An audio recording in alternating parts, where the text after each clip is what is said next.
Bocadillos bíblicos. ¿Has sanado tu herida?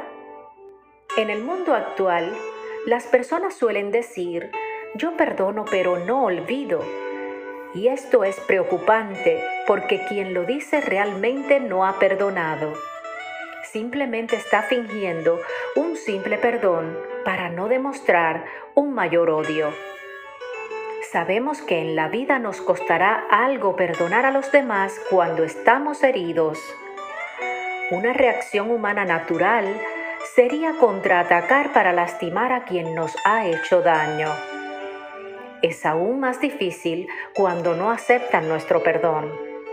Sin embargo, tenga en cuenta que el perdón no fue algo fácil para Jesús y también es un paso de fe para nosotros. ¿Qué nos dice Colosenses capítulo 3, verso 13? Sean comprensivos con las faltas de los demás y perdonen a todo el que los ofenda. Recuerden que el Señor los perdonó a ustedes, así que ustedes deben perdonar a otros. El Señor quiere que perdonemos desde el corazón, completa e incondicionalmente. ¿Cómo podemos lograrlo? Antes que nada, debemos estar conscientes que podemos perdonar porque nos hemos convertido en participantes de la naturaleza divina, como nos dice 2 de Pedro capítulo 1, verso 4. Así que, siendo partícipes de su naturaleza, entendamos que no hay lugar para un espíritu implacable, porque si no perdonas, tampoco tu Padre que está en el cielo perdonará tus ofensas. Los cristianos son personas que deben ser conocidas por perdonar a los demás, porque es la actitud de nuestro Señor, y siendo Él la vid y nosotros las ramas, siempre debemos estar dispuestos a dar el primer paso, incluso cuando otros no están dispuestos a perdonarnos. Perdonar es evitar una raíz de amargura. La amargura es una infección peligrosa y difícil de eliminar. La amargura y el escándalo se comen nuestro vigor espiritual. La Biblia nos dice en Hebreos capítulo 12, verso 15, asegúrense de que nadie deje de alcanzar la gracia de Dios, de que ninguna raíz amarga brote y cause dificultades y corrompa a muchos. Efesios capítulo 4, versos 31 y 32 dice, abandonen toda amargura, ira y enojo, gritos y calumnias y toda forma de malicia.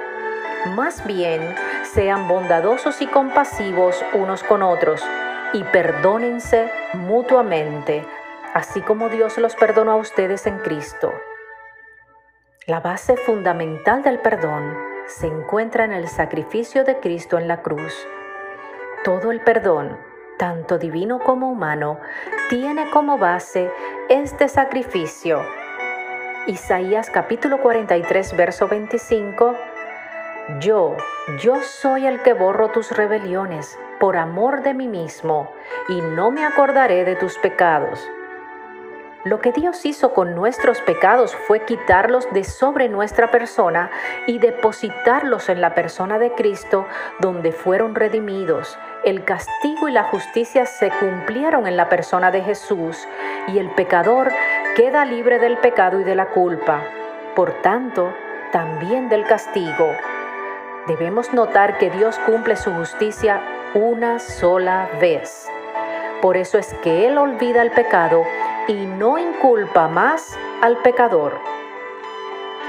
Algunas de las razones por las que a algunos les cuesta perdonar es que consideran el acto de otorgar perdón como una humillación y también porque queremos castigar según nuestra propia justicia y creemos que no perdonando estamos castigando al ofensor y dándole lo que se merece.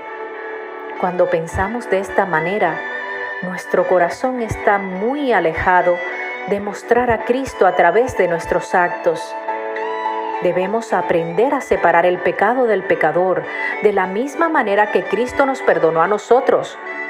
Es grave que un hijo de Dios no ande en comunión con su Señor.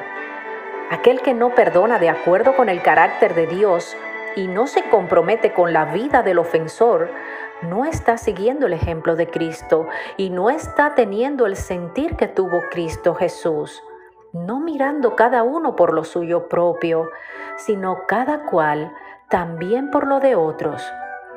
Sin embargo, se presentan ciertas preguntas acerca de la práctica del perdón. ¿Quién da el primer paso? ¿Debo yo esperar al arrepentimiento del otro? En esto Cristo nos da el ejemplo.